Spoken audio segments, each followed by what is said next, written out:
Para resolver este problema, tenemos que hacer uso de la información que nos entrega la frecuencia y la frecuencia relativa en este ejercicio, porque tenemos que ver cuál de las alternativas corresponde a la muestra que está aquí tabulada.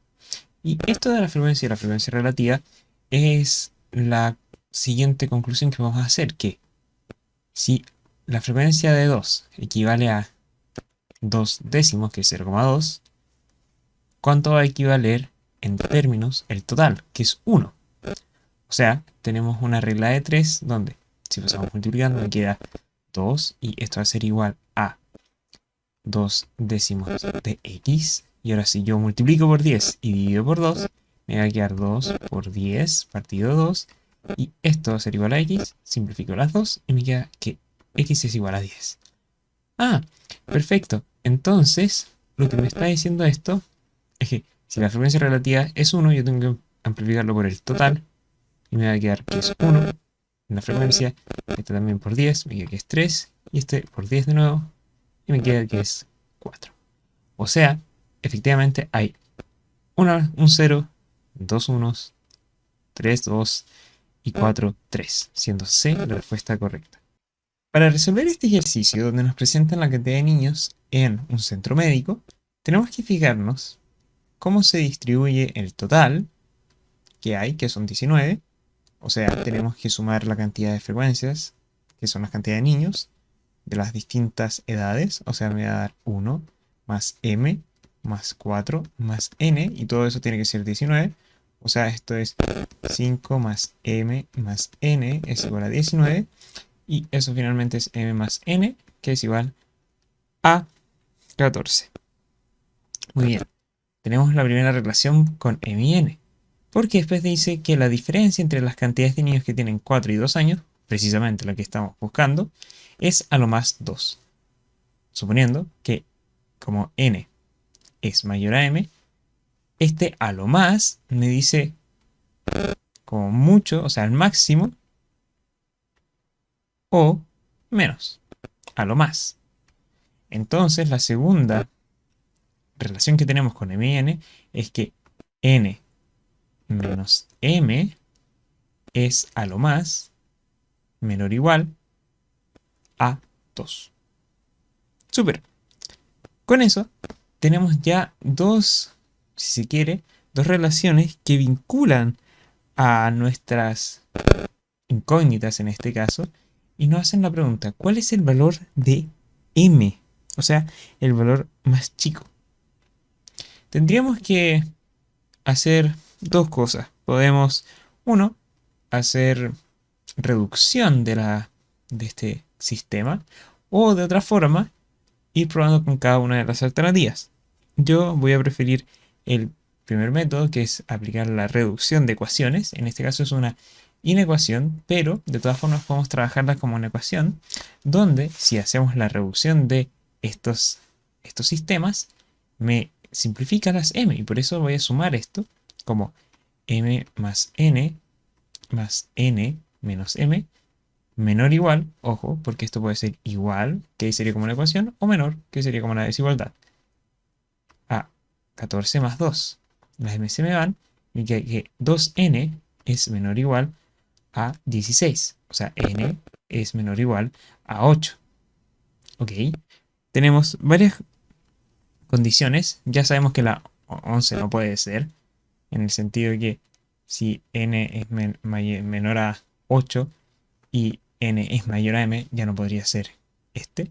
Entonces m podría tomar 7, 6 o 5. Podemos ir probando con cada una de ellas cuál de las condiciones es correcta. Porque si tenemos que aquí m es 5, la diferencia entre n y m, o sea, n menos m, nos va a dar 3. Por lo tanto, no se cumple la desigualdad. No es correcto. Si m es 6, la resta entre ambas nos da 2, o sea, está dentro del rango. Y además la suma de n más m nos da 14. Por lo tanto, esta ya sería correcta, la anterior no, porque m igual 7, si bien cumple con la resta, porque en este caso nos daría 1, pero en la suma nos daría 15, por lo tanto no sería correcto, y de esa forma B es la mejor. Para resolver este ejercicio tenemos que ir analizando cada una de las afirmaciones y ver cuál de ellas es verdadera. La primera dice que la cantidad de países de la OMC, que es la Organización Mundial de Comercio, desde 1995 hasta 2016 se incrementó en un 33,9% aproximadamente. O sea, tenemos que tomar los datos del comienzo de estas tablas hasta el final de ellas. O sea, tenemos que, si consideramos a 112 como nuestro 100%, ¿cuánto va a equivaler a 150 países después? Que es nuestra incógnita. Entonces aquí tenemos, por lo tanto, una regla de 3 donde si multiplicamos cruzado nos va a quedar 112x es igual a 100% por 150. La x luego pasamos estos 112 dividiendo. Y si ustedes realizan la división en casa, se los invito, y hacen las simplificaciones necesarias para hacerlo lo más rápido posible, esto debería darles algo así como 133,9%. O sea, el aumento del 100% a esta nueva cifra va a equivaler a un 33,9%. Porque del 100% pasamos al 133,9%, lo que efectivamente es el aumento, y esto ya sería verdadero. Pero descartemos el resto. ¿El mayor crecimiento de la cantidad de países respecto al año anterior se produjo en 2006?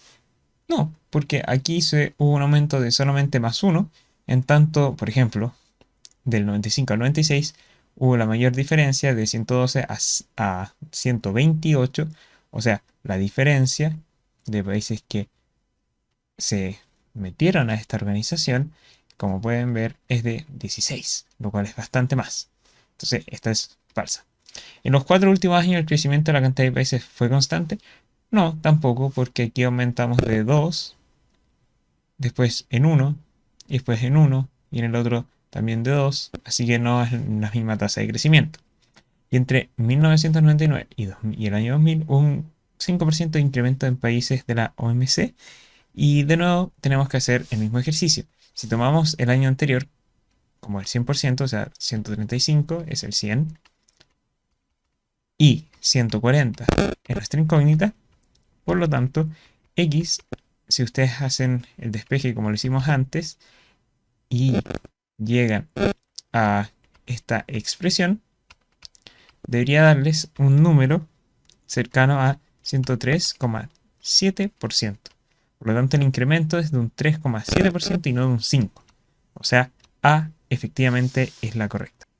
En este ejercicio nos presentan una tabla con los tiempos en minutos, que hay un cierto retraso, y la frecuencia acumulada en cada uno de estos intervalos. Y ahora nos preguntan cuál de los siguientes histogramas que tenemos aquí abajo son representativos de la tabla. Y hay unos que ya podemos descartar, que es muy sutil la diferencia, pero hay que tener mucho ojo. Y se refiere a la A, la C y la E. ¿Por qué? Bueno, porque en el eje Y nos presenta frecuencia, frecuencia, frecuencia, pero lo que se está graficando es la frecuencia acumulada. Acumulada y acumulada. O sea, ya de por sí, solamente al ver los ejes y nada más, descartamos la C, la A y la E. Además, la D, si se dan cuenta, si bien la frecuencia sí está bien calculada y tabulada, el problema está en los intervalos, que por alguna razón los redujo y ahora están a la mitad. Cuestión que no debe ser así, sino que se debe tomar siempre el límite superior, tal como sí lo hace bien la alternativa B, donde la frecuencia efectivamente se está tabulando, dado que si ustedes hacen la diferencia en cada uno de estos intervalos, para encontrar solamente la frecuencia, van a ver que aquí es 40, después es 30, después es 14, después es 8, después es 2 por último, y finalmente es, más bien, perdón, 6 y 2. Porque así, si ustedes suman de nuevo todo esto, efectivamente les va a dar 100. Cuestión que hace bien la alternativa B, y como ya pudieron ver, todo el resto se equivocan en los ejes cuando los nombran. Para resolver este problema, podemos hacer uso de las alternativas, porque creo que es más directo la forma de desarrollarlo. Porque nos dice que la mediana de esta tabla de notas es 5.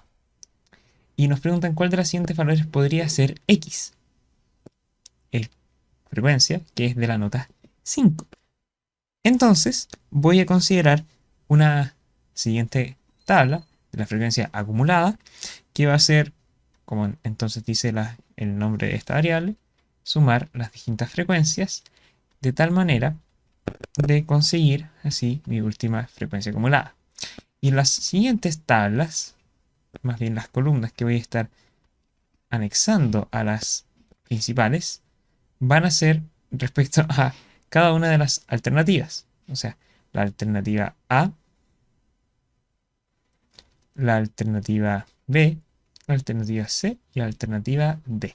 Cada una con su frecuencia, digamos, acumulada respectiva, considerando el valor de X que se nos indica en la alternativa, por cierto. Entonces, si notamos, en A, X es igual a 14. Por lo tanto, en este caso nos queda 8, lo mismo, y de hecho para todos es lo mismo.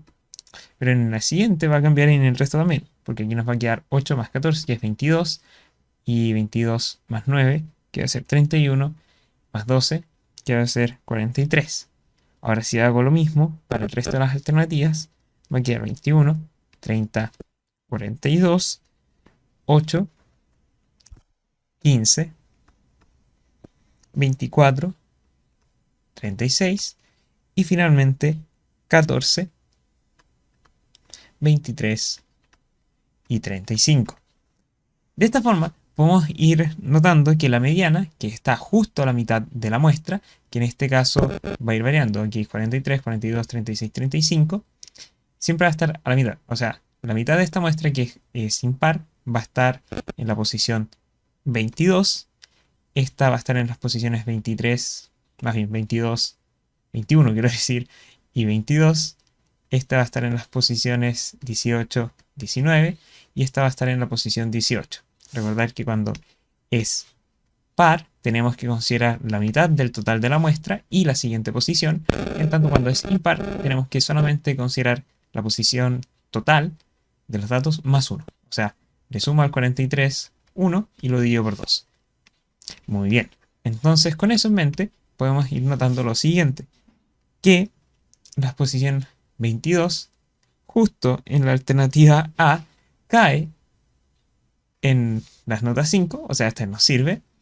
En la siguiente, en la B, cae entre 5 y 6, o sea, la mediana, aquí sería 5,5, en este caso es 5, ahí, horizontalmente. La 18 y 19 va a estar en 6, en la alternativa C, y el 18 también en D va a estar nuevamente en 6 la mediana. Por lo tanto, el dato que está justo a la mitad se cumple en la alternativa A y el resto se pasa de lo solicitado. Para resolver este ejercicio tenemos que analizar muy bien la información que nos dan, porque no tenemos datos concretos, sino que tenemos que generalizar una cierta situación. Porque nos dice que la mediana de una cierta muestra es M y el promedio es P. Y que al multiplicar todas esas estaturas por un cierto valor, la mediana nueva es R.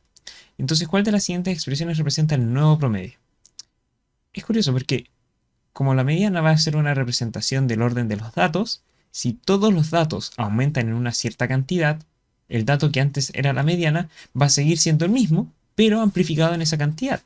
O sea, si yo tengo por alguna razón datos ordenados de la estatura, no sé, en 1,5, supongamos que eran muy pocas personas, 1,6 y 1,7. Si esta es mi muestra, la mediana va a ser 1,6.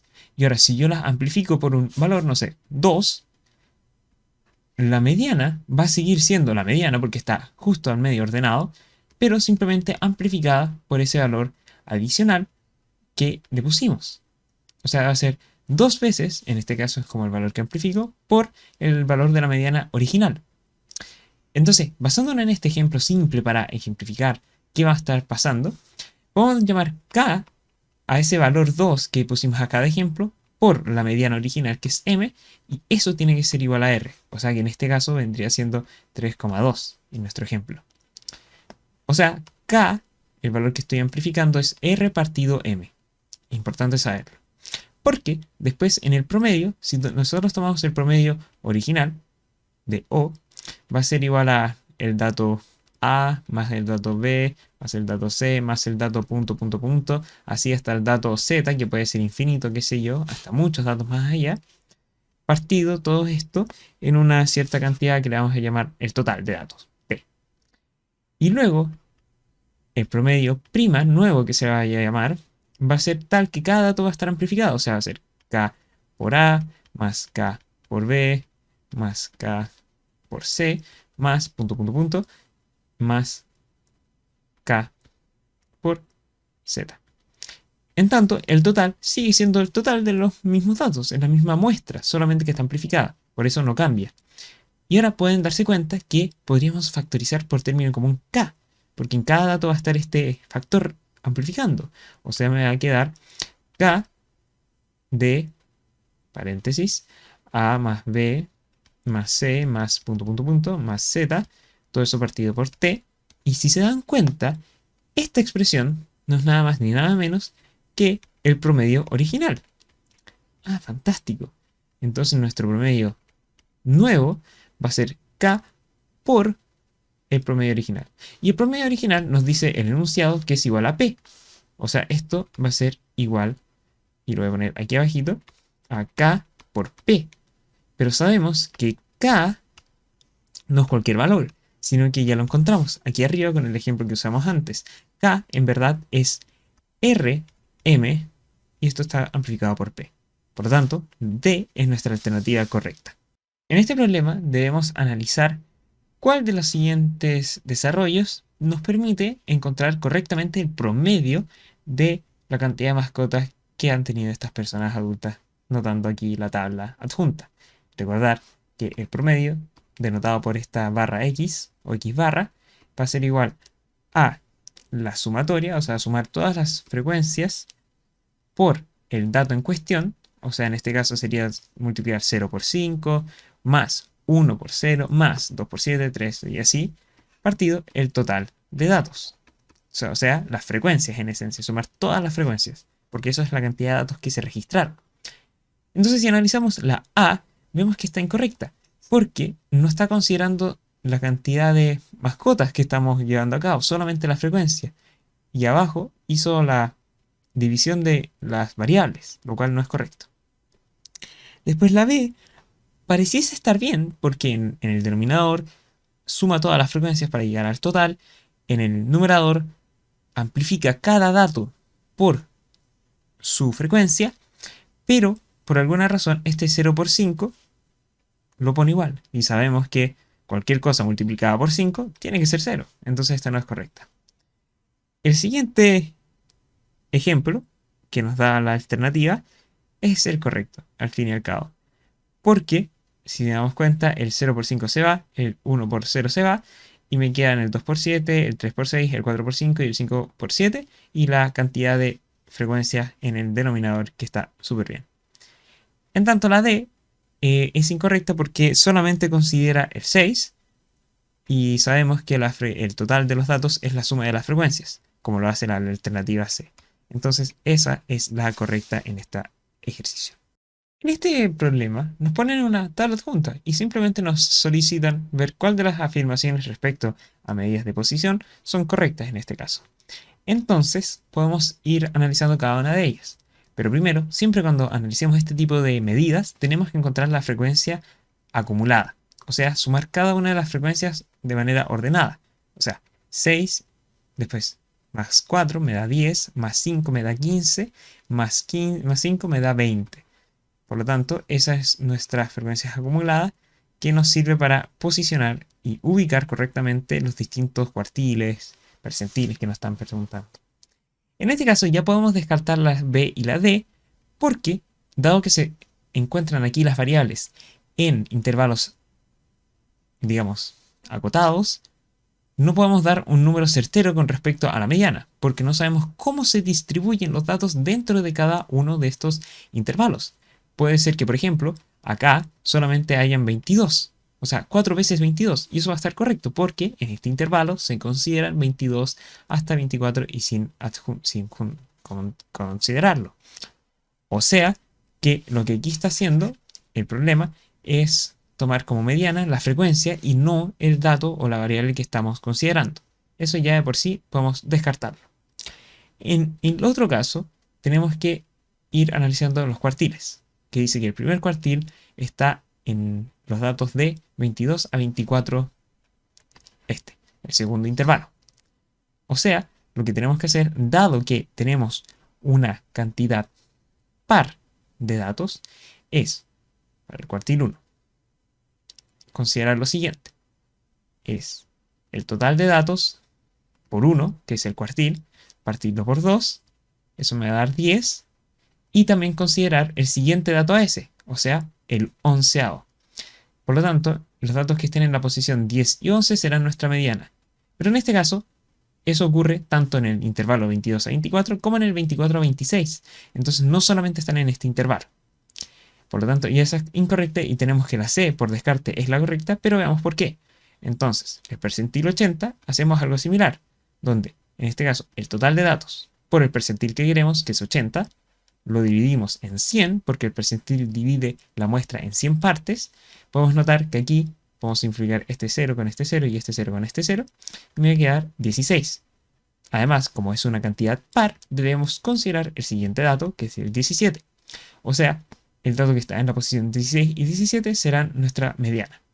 Cuestión que ambos se encuentran en el último intervalo, porque como pueden ver acá, los datos considerados del 16 al 20 están aquí. Por lo tanto, esta sí es correcta y el resto es falsa. En este ejercicio nos presentan diagramas de cajón respecto a promedios anuales de dos establecimientos educacionales, más bien colegios, que llamaremos Educa y Pioneros. Nos preguntan cuál de las siguientes afirmaciones es siempre verdadera. Partamos con la primera. El rango de promedios anuales de notas en el colegio Educa es mayor que en el colegio Pioneros.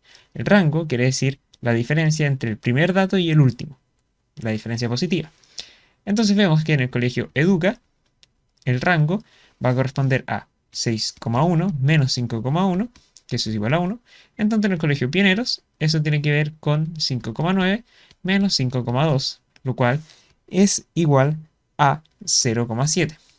O sea, esta ya de por sí es verdadera. Veamos el resto porque puede ser que nos hayamos confundido. Hay más estudiantes con promedio anual de notas menor que 5,6 en el colegio Educa que en el colegio Pioneros.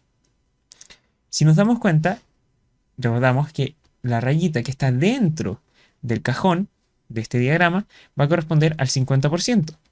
Por lo tanto, en ambos colegios se tiene que esta cantidad es la misma. Por lo tanto, no podemos decir que es menor.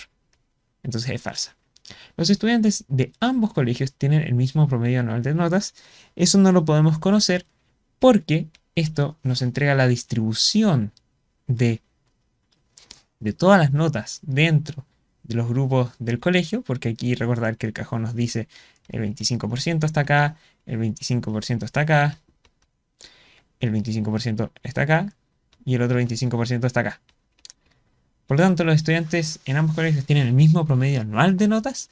Es difícil de asegurar con esta información que nos indican. Y luego la D, el 75% de los estudiantes del colegio Educa tiene promedio anual menor que 5,9. Eso no es del todo correcto por una sutileza, por este menor. Porque puede ser perfectamente igual. Porque de aquí hasta acá, en el colegio Educa, hay un 75%, pero podría ser menor o igual, igual. Por lo tanto, no es siempre verdadera esta afirmación. Entonces, la que sí o sí siempre va a ser correcta es la alternativa A. Para resolver este ejercicio, tenemos que considerar que en esta encuesta hay 200 personas encuestadas. O sea, el total de ellas es 200. Y si sabemos que el tercer cuartil es 3, o sea, que está ubicado en esta cantidad de televisores, nos preguntan por cuál es el menor valor que tiene que tomar H para que ello se cumpla finalmente. Vemos que el cuartil 3 lo podemos calcular como el total de personas encuestadas por 3 partido 4, y eso tiene que ser igual a 150.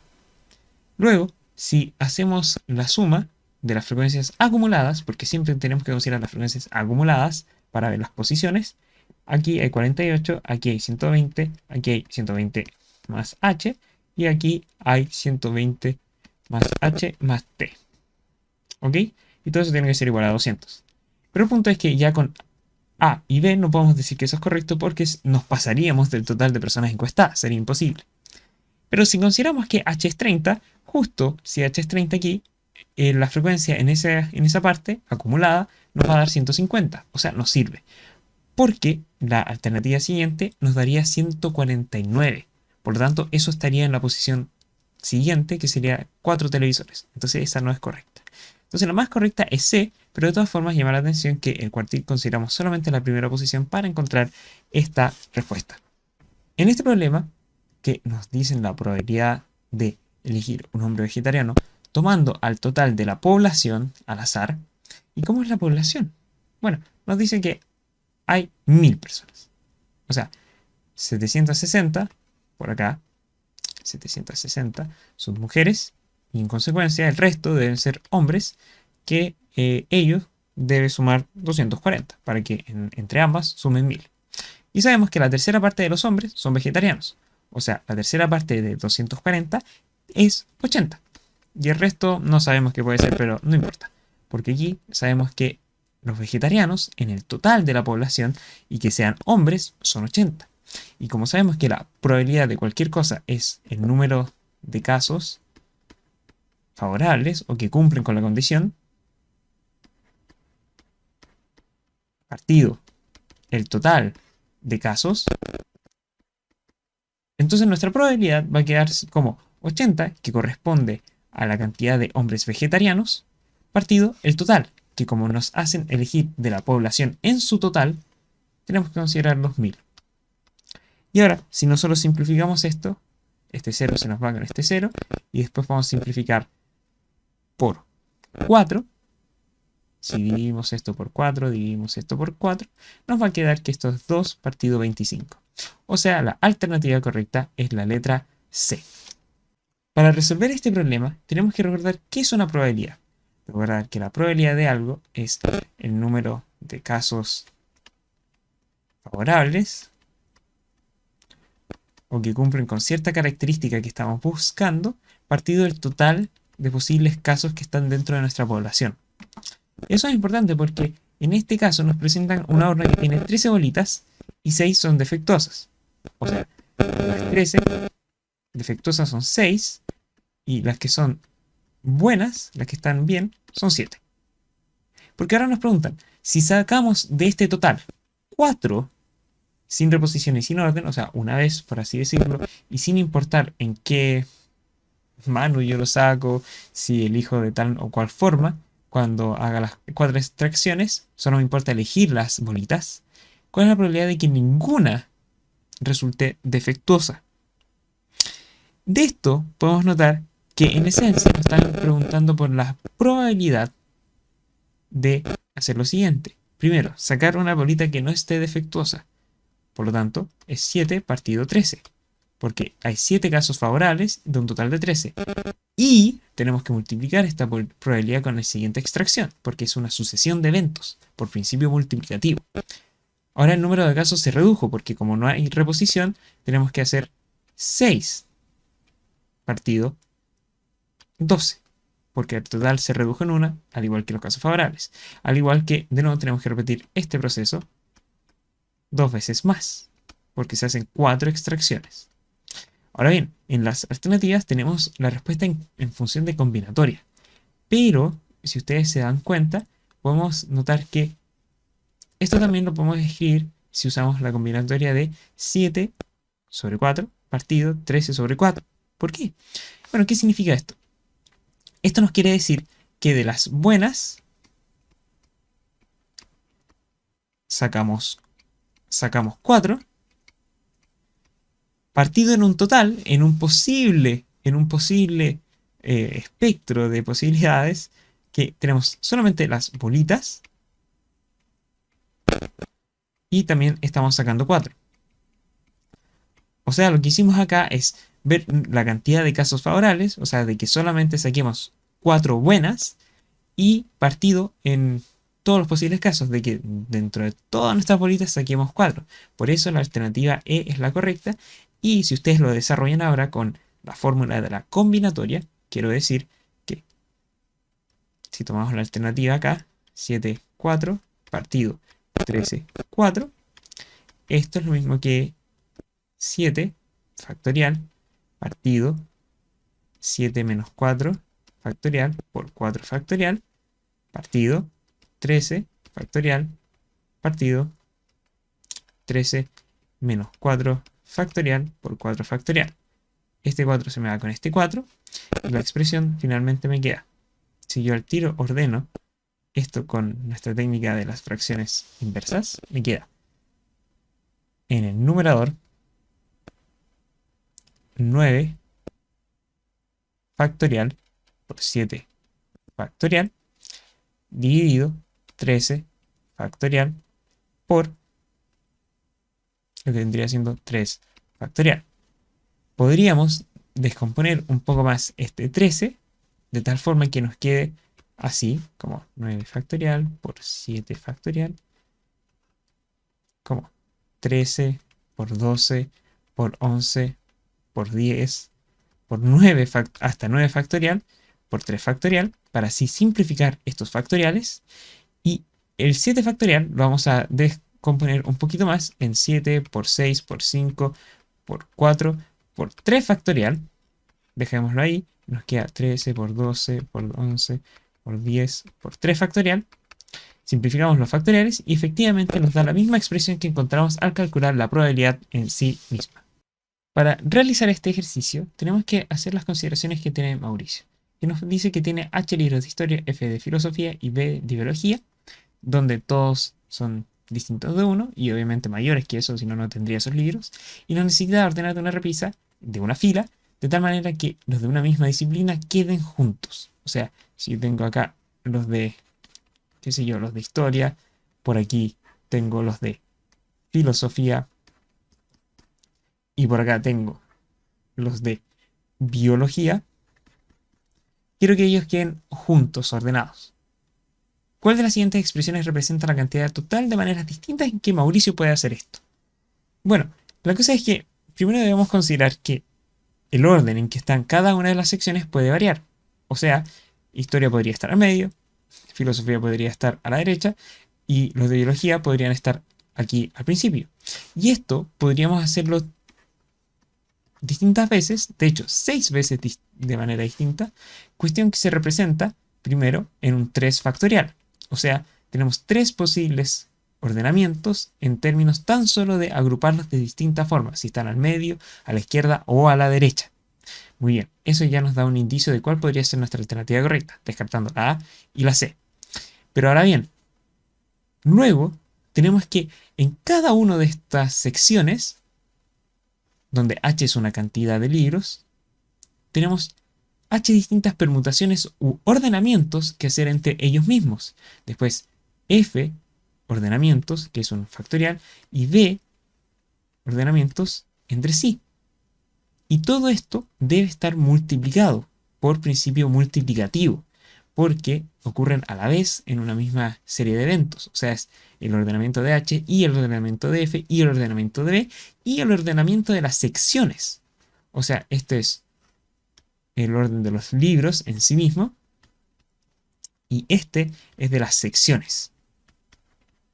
Por eso, al fin y al cabo, B es la alternativa correcta, porque estas multiplicaciones nos indican que ocurren a la vez, son permutaciones de distintas cosas que deben mezclarse entre sí según la cantidad, al fin y al cabo, que sea H, F y B.